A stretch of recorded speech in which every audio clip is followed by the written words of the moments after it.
Assalamualaikum warahmatullahi wabarakatuh. Bismillahirrahmanirrahim.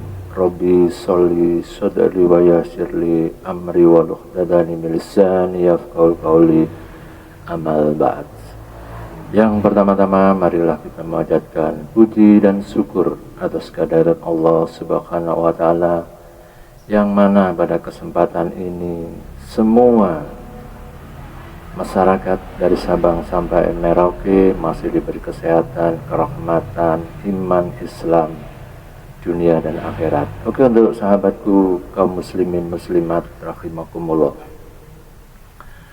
pertama-tama saya akan menyampaikan kita harus tetap selalu bersyukur dan berdoa apapun takdir atau jalan hidup kita saat ini, baik yang masih dalam bergelut dalam kesusahan, bahkan bergelut untuk menjadi sehat, mungkin dalam saat ini lagi sakit.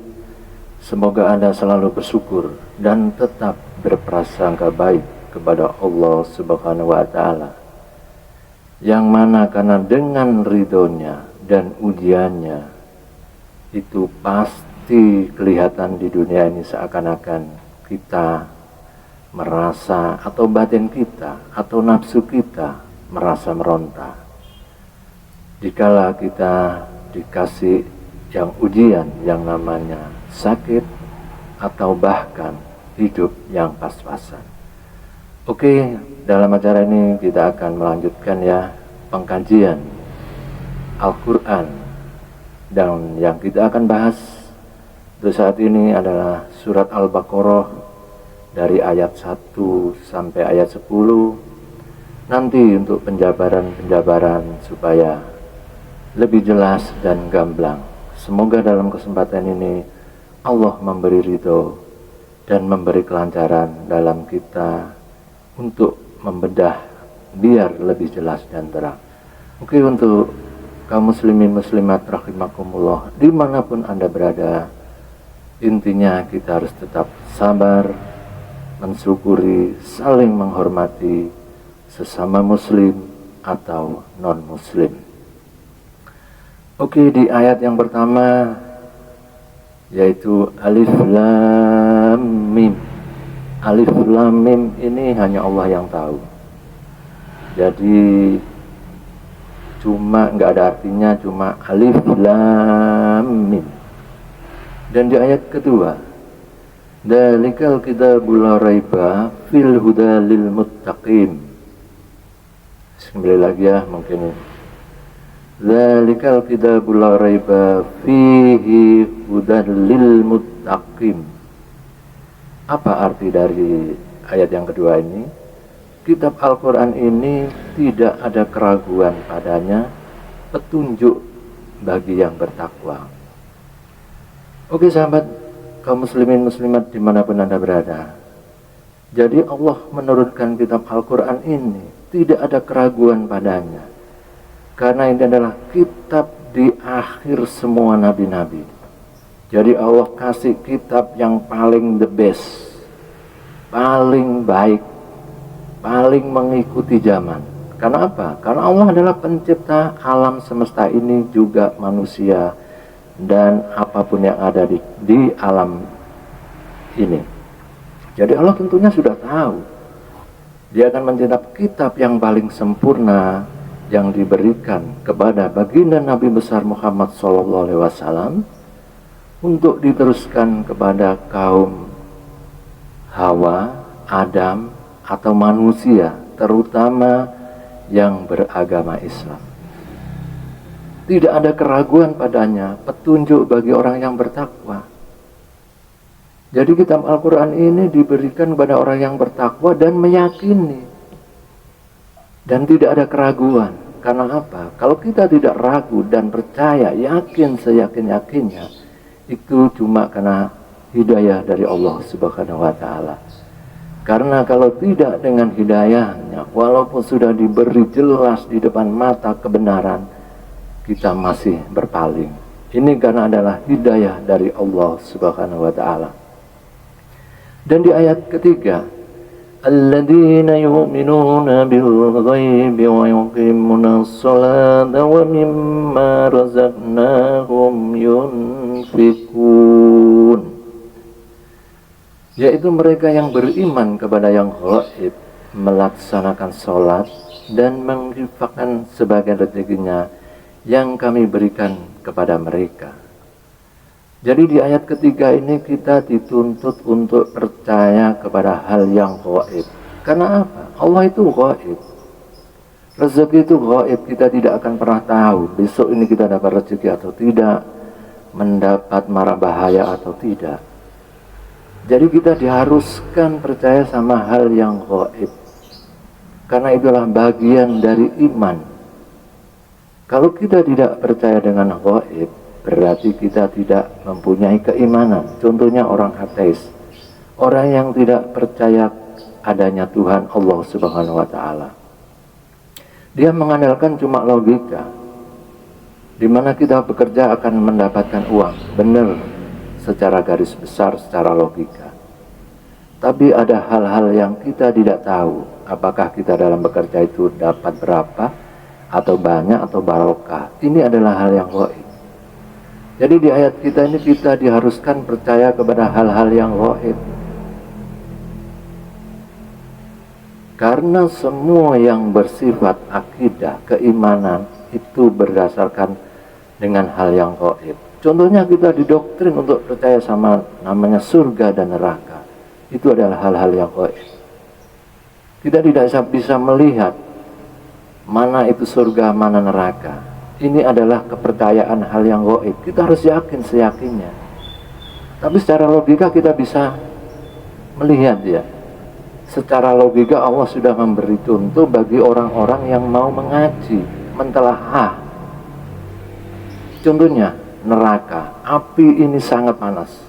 Kita tidak tahu neraka itu di mana, tapi Allah sudah memberi contoh sangat kecil ada di dunia ini. Api di dunia ini kelasnya adalah kelas yang ke-1000 panasnya. Coba kita menyalakan api, panas atau enggak? Ini salah satu contoh. Terus ada api yang lebih panas lagi, api yang ada di kawah gunung berapi, lebih panas dari api biasa. Ini adalah contoh secara logika. Allah memberi kita akal untuk berpikir. Jadi kalau kita tidak percaya kepada hal yang namanya gaib, atau terutama di kitab Al-Quran ini adalah neraka, pada logika sudah memberitahu bahwa neraka itu ada, kita bisa merasakan. Satu lagi yang lebih kuat, api yang sangat panas, tidak bisa dirasakan, tidak bisa didekati. Apa? Matahari yang terbit, yang muncul di pagi hari dan tenggelam di malam hari. Ini adalah karena garis edar bumi, jadi kita itu membelakangi bumi, bukan matahari yang terbit lalu turun, bukan. Ini contoh, berapa ribu watt panasnya yang ada di matahari. Bahkan pesawat itu nggak sampai sedekat itu, jauh pun sudah terbakar. Apakah neraka itu ada di matahari? Allahu a'lam.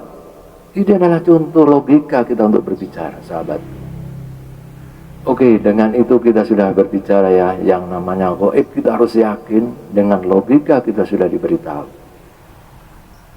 Walladzina yu'minuna bima unzila ilaika wa ma unzila min qablik wa bil akhirati hum yuqinun. Dan mereka yang beriman kepada Al-Quran yang diturunkan kepada Muhammad dan kitab-kitabnya yang telah diturunkan sebelum engkau, dan mereka yakin akan adanya akhirat.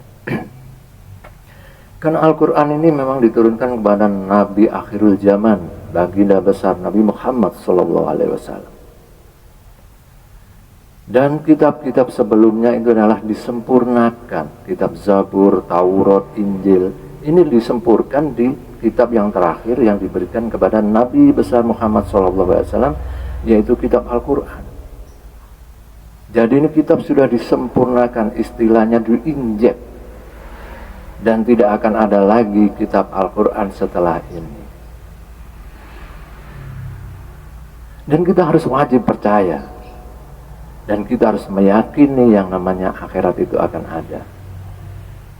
Salah satu contoh ya, kitab Al-Quran ini pernah dikaji sampai sekarang. Tidak ada yang bisa meniru membuat kitab Al-Quran ini. Di dalam dunia ini berapa ahli, orang intelektual, orang cerdas, semua dikumpulkan untuk membuat kitab Al-Quran. Tidak ada yang mampu. Karena kitab Al-Quran ini adalah dibuat oleh Allah Subhanahu wa Ta'ala, penguasa alam jagat maya ini, alam gaib, semua yang ada yang kita bisa merasakan. Jadi kita harus meyakini dan berbangga kita orang Islam. Dan untuk saudara-saudaraku yang mungkin non-Islam, silakan Anda cari kebenaran dalam kitab itu dan pelajari Al-Quran. Kalau memang Anda nanti dapat hidayah, kita harus bersyukur. Kita orang Islam tidak pernah menjelek-jelekan orang lain.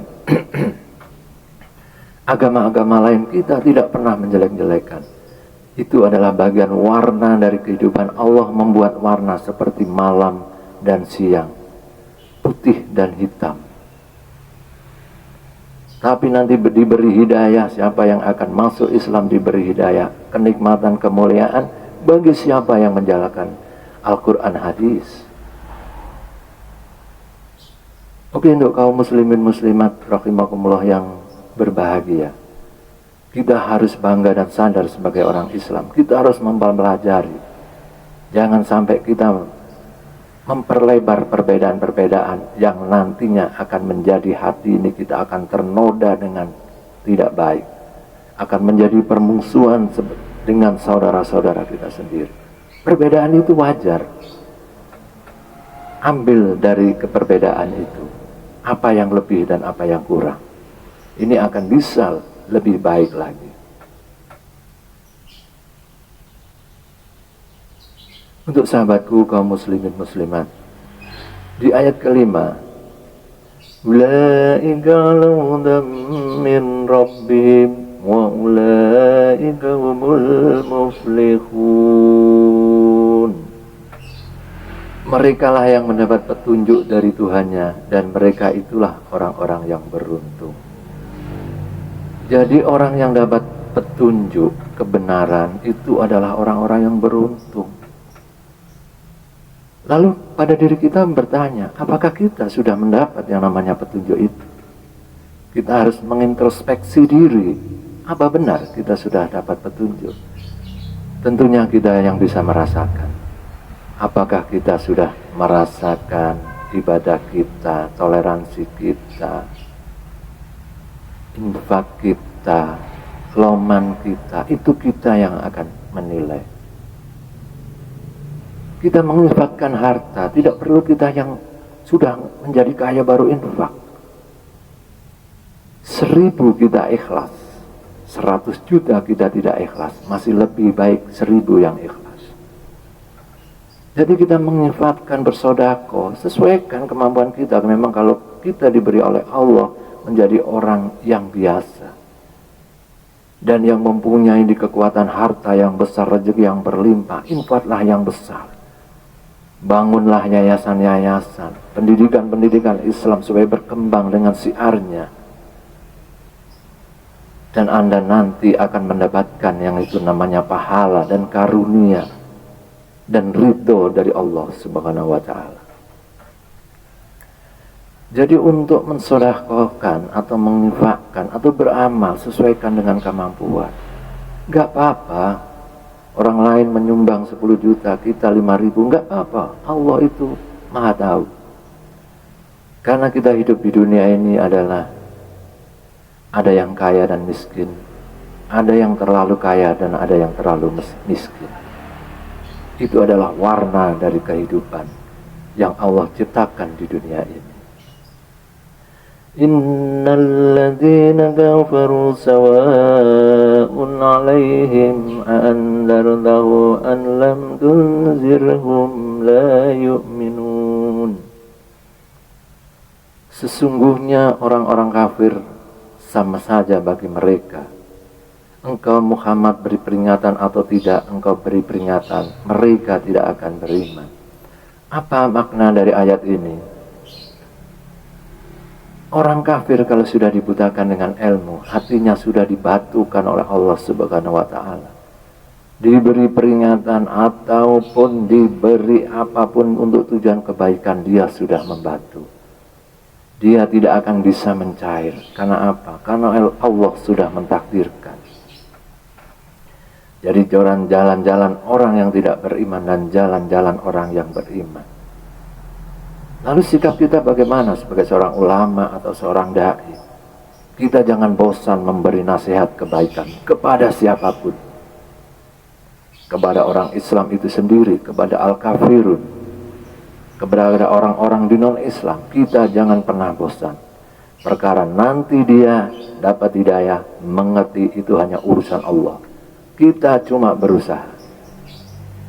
Ini adalah perjuangan kita sebagai ladang iman kita, ladang amal kita untuk berjuang di jalan Allah Subhanahu wa Ta'ala.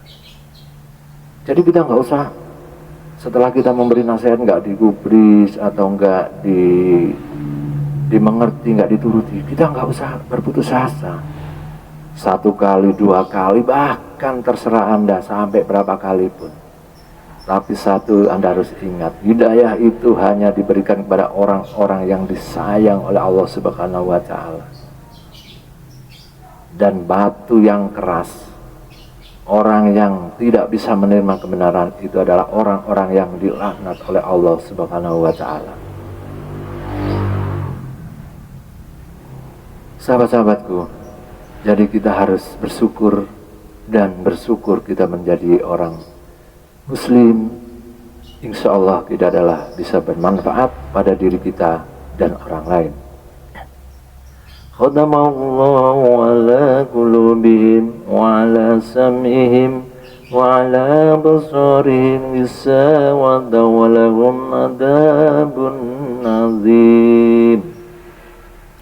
Allah telah mengunci hati dan pendengaran mereka, penglihatan mereka telah tertutup, dan mereka akan mendapat azab yang berat.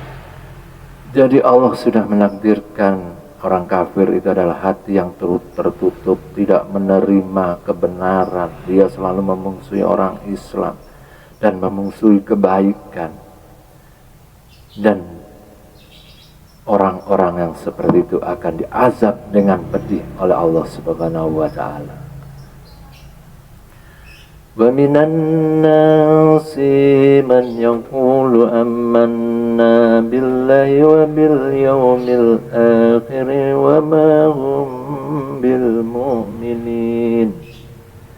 Dan di antara manusia ada yang berkata, kami beriman kepada Allah dan hari akhir, padahal sesungguhnya mereka itu bukanlah orang-orang yang beriman. Jadi ada orang yang seakan-akan itu menerima kebenaran, tapi padahal ada niat yang jelek. Ini sudah nggak asing lagi. Dari golongan Yahudi masuk di lembaga-lembaga Islam, mempelajari Islam, dicari ayat-ayat untuk menghancurkan orang Islam itu sendiri. Seakan-akan dia sudah diberi hidayah oleh Allah, padahal punya hati yang lain untuk menghancurkan Islam itu sendiri. Ini adalah memang Allah menghendaki begitu. Dan dia seakan-akan itu seperti orang Islam itu sendiri, padahal dia ingin menghancurkan Islam itu sendiri.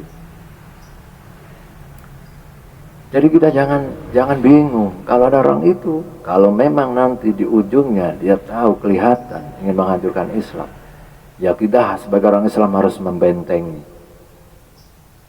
dengan doa kalau kita nggak mempunyai kekuatan, dengan kekuatan kalau kita mempunyai kekuatan.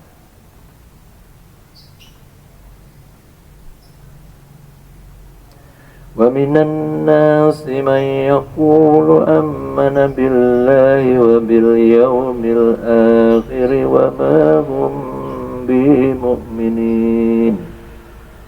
Dan di antara manusia ada yang berkata, kami beriman kepada Allah dan akhir, padahal sesungguhnya mereka itu bukanlah orang-orang yang beriman.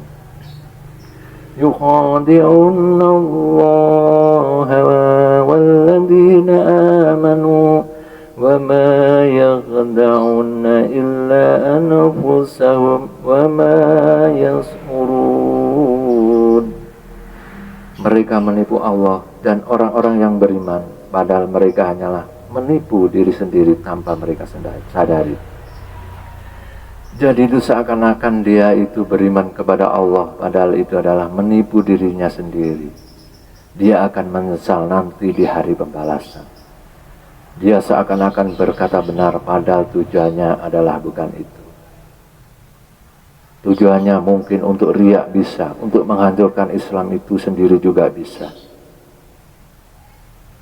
Makanya kita harus selalu berdoa supaya diberi kekuatan iman Islam dunia dan akhirat. Semoga kita tidak dijadikan orang yang seperti itu. Kita dijadikan orang-orang yang betul-betul beriman oleh Allah Subhanahu wa ta'ala.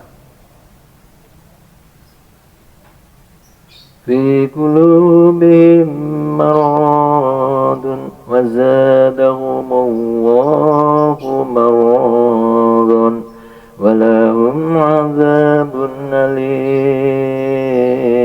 bima kanu yakzibun. Dalam hati mereka ada penyakit, lalu Allah menambah penyakit itu, dan mereka mendapat azab yang pedih karena mereka berdosa. Jadi orang-orang yang sudah dijadikan oleh Allah sebagai orang yang sangat iri dengki dan berbuat jelek di muka bumi, maka Allah akan selalu menambah penyakit itu menjadi orang-orang yang tidak beruntung, jadi orang-orang yang dibenci, dan mereka akan mendapat azab Allah di hari nanti, di hari pembalasan. Kaum muslimin muslimat, semoga kita selalu berusaha dan bersabar dan selalu menuntut ilmu, tidak peduli kita masih muda dan sampai tua. Jangan pernah lupa untuk menuntut ilmu, dan jangan selalu kita melihat orang itu dari sisi fisik. Yang penting dari perkataan yang benar. Walaupun itu masih anak kecil, kalau perkataannya mutiara, kita harus mendengarkan dan menelaah. Belum tentu orang yang sudah berserban, yang mengatakan nasab-nasabnya orang-orang yang penting, itu juga bukan perkataan yang benar. Kita lihat dari lisan dan perbuatan. Orang yang kalau suka meremehkan, merendahkan, mencaci maki orang lain, itu adalah tanda-tanda iman mereka adalah iman yang semu. Orang yang diberi hidayah oleh Allah adalah menjadi rahmatan lil alamin, menjadi penyejuk setiap insan, siapapun, baik dari orang Islam itu sendiri dan non-Islam itu sendiri. Mereka menjadi rahmatan, penyejuk, tidak menjadi provokasi. Dia selalu hatinya tenang dan berbahagia, selalu mengayomi, selalu tersenyum, tidak pernah menjelekan orang lain. Karena kita dalam hidup di dunia ini adalah takdir Allah, kita akan dijadikan apa. Sahabat-sahabatku dari Sabang sampai Merauke, semoga kita selalu bahagia. Kita harus selalu berbangga hati, karena negara Indonesia adalah negara mayoritas Islam, yang dilindungi oleh undang-undang dan dilindungi oleh negara. Kita bisa beribadah dengan aman, dan kita, saudara kita, berbeda bahasa, bangsa, suku, kita adalah Indonesia Raya. Kita harus tetap bersatu untuk membangun dari Sabang sampai Merauke. Kita menjunjung pemimpin-pemimpin yang dahulu, kita menghormati, menghargai. Baik itu ada kesalahan, manusia adalah tidak luput dari kesalahan.